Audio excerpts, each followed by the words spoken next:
मैं भोले बाबा को बारात के गीत में सुना रही हूँ आप सबको। अब देखिए सुनैना रानी कितना परेशान है अपनी बेटी के लेके। सजवाही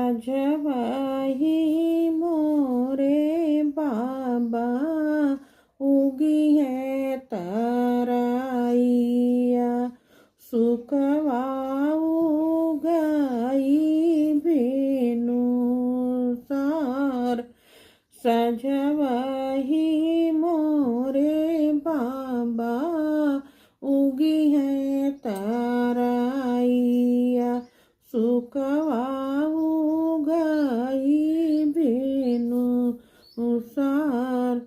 कोठवा के ऊपर से चितमही गौरा रानी, कैसे न आयल बारात।